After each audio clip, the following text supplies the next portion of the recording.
Hola, mijos. I have a new story. Are you ready? This one is called The Elephant and the Dog. Here's a picture of it. Look at that. Silly doggy and elephant. It says, relax, be very still and listen. Listen carefully to this tale about an elephant, a royal elephant no less, who belonged to the king and had the privilege of leading all the king's processions. His name was Raja, and he lived in great luxury. But this didn't make up for his being the only royal elephant, which at times meant that he felt very lonely without anybody to keep him company. That is, until one day he made the most unlikely friend.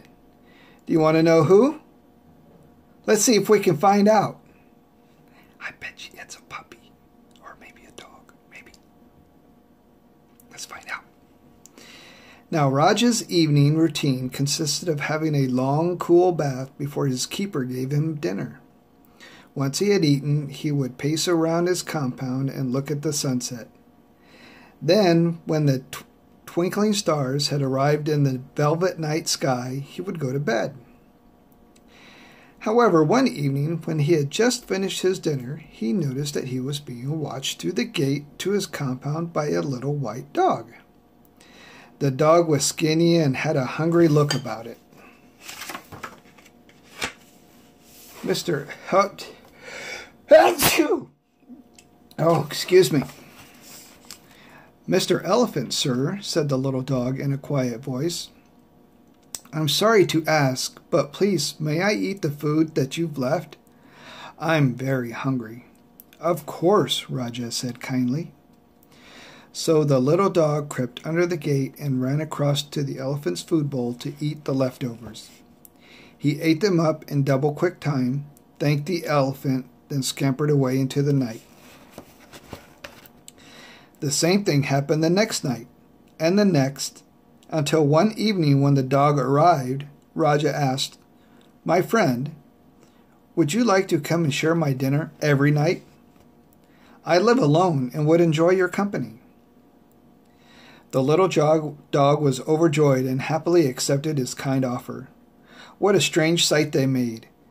A huge, great elephant sitting having his dinner with the little white dog. Now the elephant's keeper didn't think that the little white dog was a very suitable companion for the royal elephant, so he did his best to shoo him away each night. But much to the elephant's delight, the little fellow kept coming back. And as the elephant keeper was a lazy man, he soon gave up and allowed him to stay. Before long, Raja and Snowflake, as the elephant called him, were inseparable. When the elephant went for his evening bath, the dog would go with him and they would play together in the water. Afterward, they would have their dinner and then talk and talk as friends do. And of course, they laughed a lot too. Then when it was time for bed, Snowflake would curl up next to Raja. It was a great friendship. But then one day, as a farmer was returning home from his fields, he saw the two animals playing together and approached the elephant keeper, saying, That looks like a clever little dog. I would love to buy him. How much do you want for him? The elephant keeper saw this as the ideal opportunity not only to get rid of the little dog at last, but to also make himself some extra money. So he made a deal with the farmer, who took Snowflake straight away. With his friend gone, Raja felt very lonely and sad. Little by little, he lost his appetite. He didn't feel like eating alone. In fact, he really didn't want to do anything much. He just stood looking over the fence in the direction that the little dog had been taken. When evening came and it was bath time, he refused to go in the water and didn't even notice the sunset or the stars as they shone in the clear night sky. After a week of this strange behavior, the elephant keeper started to get really worried about him. So he told the king about Raja, who sent his very own doctor to have a look at him. The doctor carefully examined the elephant. "Well, I can't find nothing wrong with him. He doesn't appear sick. He just seems very sad." "Yes, he does," replied the keeper. Well, people and animals usually don't get sad without good reason," said the doctor wisely. "Has anything happened recently? Has there been any changes in his life?" "Not really, although he used to play every evening with a skinny little dog who was bought recently by a local farmer." "When did this occur?" asked the doctor. "Oh, it must have been nearly a week ago now," said the keeper sheepishly. "And when did he go off his food and stop bathing?" asked the doctor. "Oh, around then, I suppose," said the keeper, feeling embarrassed that he hadn't made the connection. "Well, there you have it. He must be sad because he's missing his friend." "Oh dear, I wish I hadn't been so quick to sell the little dog. I just thought they made such an odd pair. I'll try to find him, but to be honest, I don't know where the farmer lives," said the keeper feebly.